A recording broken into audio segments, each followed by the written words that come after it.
Are you an alt-righter?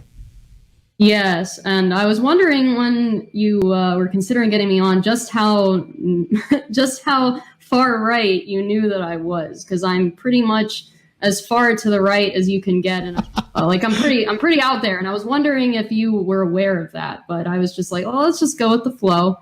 Well, something tells me when my base audience refers a woman to me and they say you really need to get her on, something tells me that she's pretty much far right, far right. But I didn't do the investigation, so I didn't like see your opinions precisely. But I kind of added out. So what does that mean for you to be far right? What are your core beliefs? Well, I believe that whites have a right to exist and they have the right to their own homeland. I think that's a pretty basic thing. But I think the thing that divides people is people wonder, well, how are we going to go about that? And I think most people think that, well, we can do it democratically and we can vote these people out. And if we're nice enough to them and if we disguise ourselves and our message in the right way, then maybe one day they'll just disappear. I just don't think that's going to happen. I honestly think that if we are going to have a white homeland, and unfortunately it has gotten to this point. I wish it hadn't. I wish it had not gotten to this point, but it has. Yes. Yeah, as far as democracy goes, I agree with you. Democracy will not work to solve the current problems of society. Democracy is nothing else than a mob rule. And people tell me, oh, well, America is not a democracy, it's a republic. Well, whatever system that relies on the voting of a mass of people will converge toward a sense that is contrary to nature. I really love your phrasing there.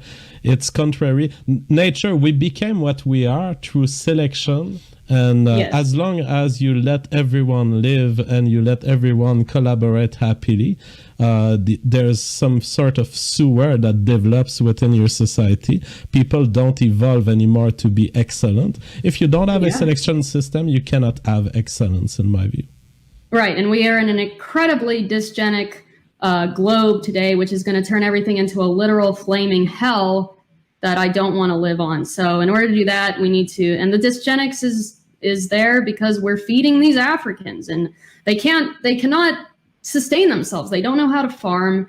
You give them seeds and you tell them to set up a farm, and maybe they last a month and then they just give up. They can't plan ahead. Even squirrels can plan further ahead than Africans. Even squirrels can hoard some nuts in their tree and save for the winter.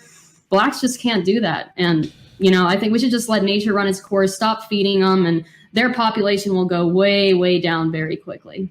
Yeah, personally, I'm not for nuking anyone. I mean, unless they commit an act of aggression. But I would be totally for a laissez-faire policy. I think that's what you're proposing there.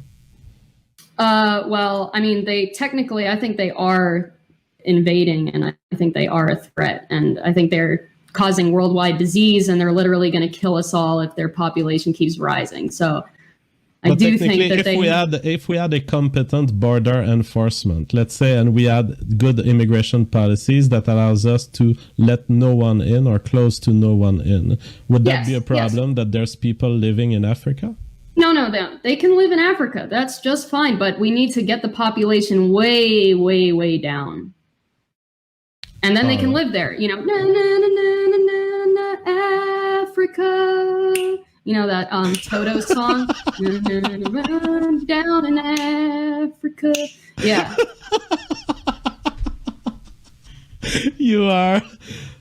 You are hilariously autistic. So producer Chris, $10. I think you've just started an epidemic of autism in the chat. Producer Chris starts with re. Me want cutie female. Where is my cutie girlfriend? Does she like Evalion Chan? I don't know what Evalion Chan is.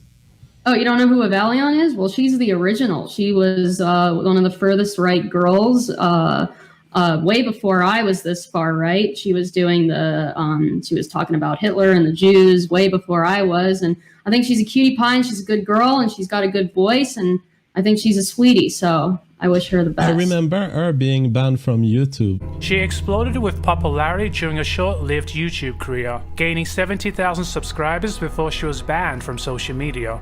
I think I remember that story, but I didn't know her content. Yeah, well, you know what? I'm actually really proud of her because she actually has her own site now, eva-tips.com or .org or something, but she does really good articles and she does great videos and informative videos, and she's just doing her own thing and she's working really hard, so I'm proud of her. All right, Leacher says, yes, stop foreign aid. The more you feed, the more they breed, the more they need, and the more will come to our white countries. You want them to have a white baby? Sounds great. That's rarely an option. Okay, well, besides adoption, do you think that whites should be breeding and breeding with other whites and perpetuating the white race? Of course. So you believe in the 14 words? Read those 14 words. Say it, Gavin, and you will prove that you're really at the crux of this movement. Okay, let's do it, Emily. I don't know the 14 words. I just know that every time I hear the number 14, I'm suspicious. Oh, well, don't, because there is nothing wrong with these words. These are perfectly harmless words. Let's say it together, okay? Okay. We must secure we must secure the existence of our people and a future for white children. And a future for Western children.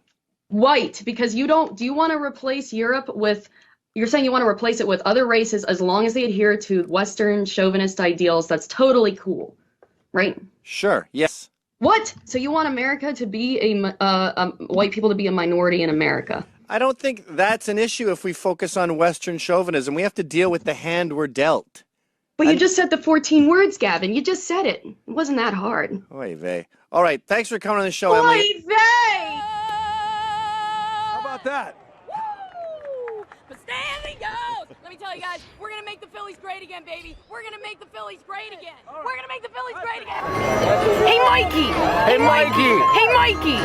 The alt-right has their eye on you every day, Michael Moore. God-hating communist scumbag. How can Bernie still win, Michael? Can Bernie still win, Michael? This way. Step aside. Growing up in Harrisburg, I still grew up in a very diverse area.